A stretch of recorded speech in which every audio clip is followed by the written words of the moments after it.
Salut mon ami. Je suis Aïla, ta lectrice magique. Installe-toi confortablement. Ferme les yeux et laisse-moi te raconter une belle histoire. Sous la chaleur écrasante du soleil de midi, Nima déplaçait habilement ses mains dans les hautes herbes de la jungle. Fille de Hunab, un célèbre astronome, et de Xeken, une guérisseuse respectée. Elle avait grandi entourée de connaissances ancestrales. Aujourd'hui, sa mère l'avait envoyée dans la jungle pour récolter les herbes sacrées, essentielles aux rituels médicinaux de leur cité. Les rayons du soleil transperçaient la canopée, créant des taches lumineuses sur le sol couvert de végétation dense. La jungle, vivante et vibrante, résonnait des cris d'animaux lointains et du bruissement des feuilles sous la brise. Nima aimait cet endroit, mais elle savait que derrière cette beauté naturelle, se cachaient des secrets que peu de gens osaient explorer. Sa mère l'avait souvent mise en garde contre les parties les plus reculées de la forêt, où des ruines anciennes et des symboles oubliés gisaient sous les racines des arbres. Des endroits où les âmes des anciens gardaient encore leur savoir. C'est là, à l'ombre d'un grand céba, l'arbre sacré des Mayas, que Nima tomba sur quelque chose d'inhabituel. En fouillant le sol à la recherche de racines, elle sentit sous ses doigts un objet froid et lisse, très différent de la terre et des pierres habituelles. En écartant les feuilles mortes et la mousse, elle découvrit un disque en pierre, gravé de motifs complexes représentant des soleils et des spirales. Les gravures semblaient encore vibrantes, comme si elles avaient été faites récemment. Le cœur battant, Nima nettoya soigneusement l'objet, le tenant à la lumière du soleil. Le disque semblait capter les rayons et briller d'une lueur dorée. C'était plus qu'un simple artefact. Elle savait instinctivement qu'il était lié aux légendes que son père lui racontait autrefois, à propos du temple du soleil, un lieu sacré où les Mayas célébraient les cycles du soleil et de la lune. Cette découverte la plongea dans des souvenirs de son père, assis sous le ciel étoilé, expliquant comment les observatoires mayas étaient des lieux de savoir, où les prêtres et astronomes regardaient les étoiles pour prévoir les éclipses et les changements de saison. Nima se rappela un détail précis. Son père avait mentionné que le temple du soleil n'avait jamais été retrouvé. Il était dit qu'il était caché quelque part dans la jungle, au sommet d'un observatoire oublié, protégé par des énigmes et des gardiens invisibles. La respiration de Nima s'accéléra. Elle savait qu'elle ne pouvait pas ignorer cette découverte. Elle devait en parler aux anciens du village, mais elle craignait qu'ils refusent de la laisser enquêter seule. Tepe, le chef du conseil, était un homme sage mais aussi très prudent.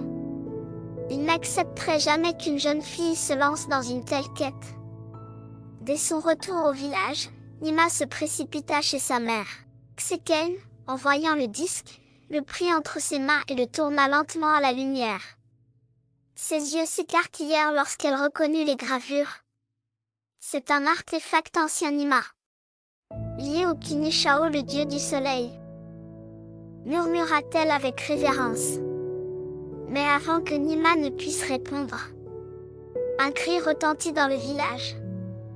Un groupe de chasseurs revenait, portant une statue brisée dans leurs bras. Ils avaient trouvé cette relique dans une clairière cachée, et elle portait les mêmes inscriptions que le disque de Nima.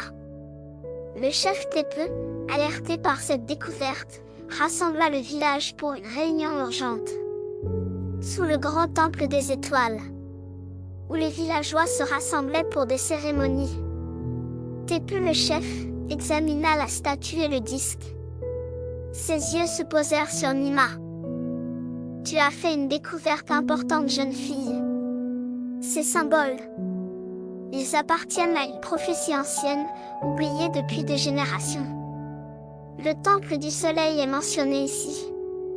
Mais cela signifie aussi que nous devons nous préparer à un grand changement. » Le silence tomba sur l'assemblée. Les anciens chuchotaient entre eux. Nima sentit une montée d'excitation. Peut-être pourrait-elle jouer un rôle dans cette quête.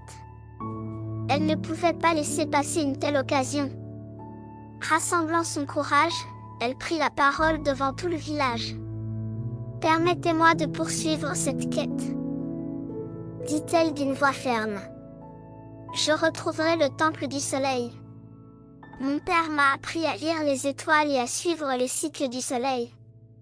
Je suis prête à déchiffrer cette énigme. » Tepe la fixa un moment, pensif.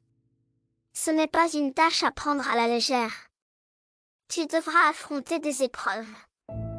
Résoudre des énigmes laissées par les anciens pour protéger le savoir du temple. Mais peut-être que c'est toi qui es destiné à accomplir cette mission.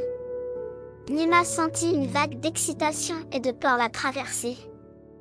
Le chemin vers le temple serait semé d'embûches, mais elle savait qu'elle devait découvrir la vérité. Accompagnée de son frère Théo, un jeune garçon agile et rapide, elle se prépara pour le voyage.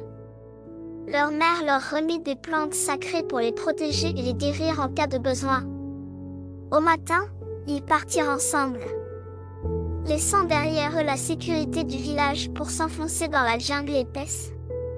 Chaque pas dans la forêt résonnait comme une promesse de découverte et de mystère. Le chant des oiseaux, le craquement des branches, tout semblait prendre une signification nouvelle.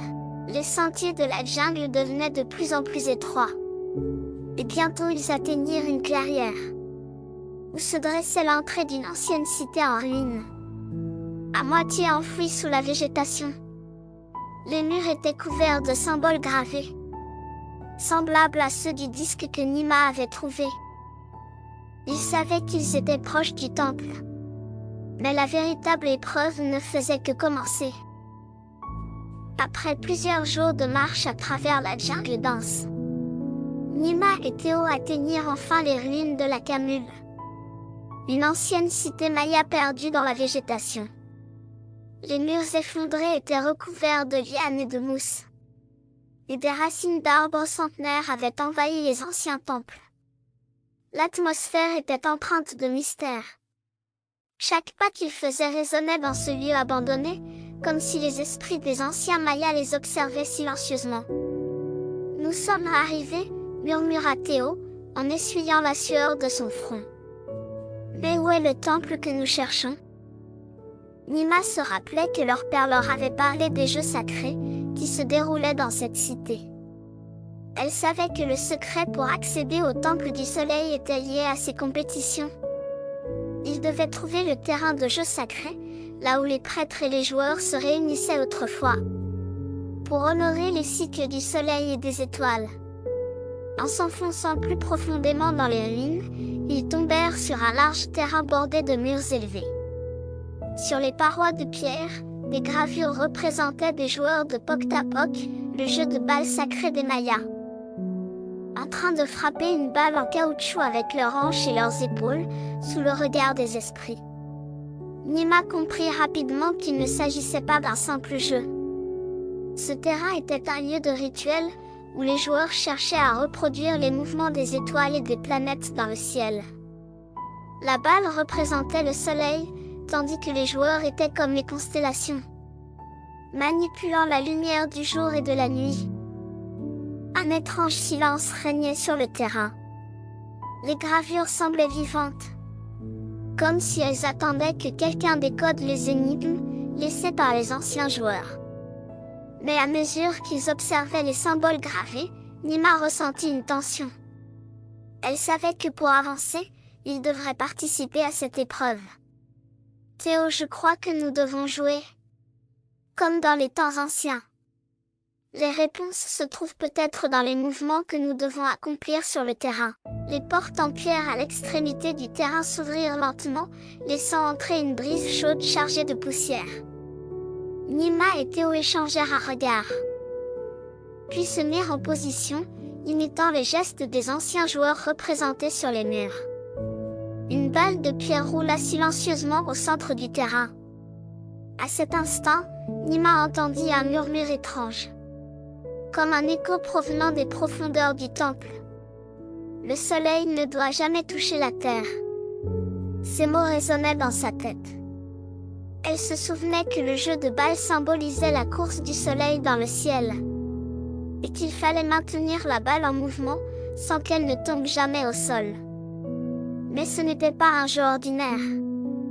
Chaque coup portait une conséquence. Chaque mouvement devait être calculé. La balle de pierre semblait plus lourde à chaque instant, comme si elle contenait le poids du monde.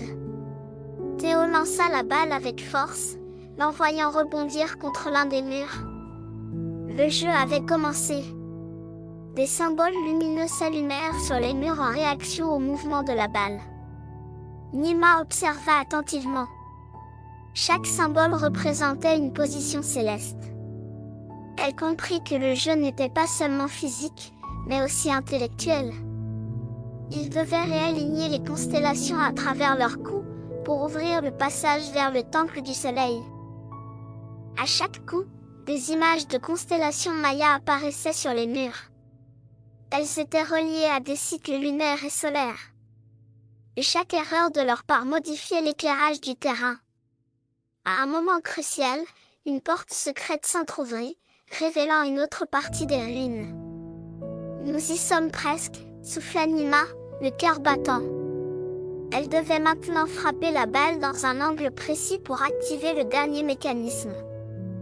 Mais juste avant de frapper, elle ressentit une étrange vibration sous ses pieds. Le sol semblait se déplacer doucement, comme une énigme vivante. C'était un piège. Chaque constellation ne pouvait être alignée que pendant un laps de temps très court. Et si elle échouait, les portes du temple resteraient fermées à jamais. Nima ferma les yeux, se fiant à son intuition et aux enseignements de son père. Elle se souvenait des longues soirées passées à observer les étoiles, à apprendre les cycles célestes. Elle donna un dernier coup décisif. La balle traversa le terrain dans une trajectoire parfaite, rebondissant sur les murs jusqu'à ce qu'elle frappe une dalle lumineuse. La lumière envahit soudainement le terrain, et les murs s'écartèrent, révélant l'entrée d'un temple caché au fond de la jungle. Essoufflé mais victorieux, Nima et Théo s'approchèrent de l'entrée du temple. Le temple lui-même était une structure massive, avec des gravures encore plus anciennes que celles qu'ils avaient vues auparavant. Des symboles mystérieux se répétaient sur les murs, représentant des scènes de rites solaires oubliés.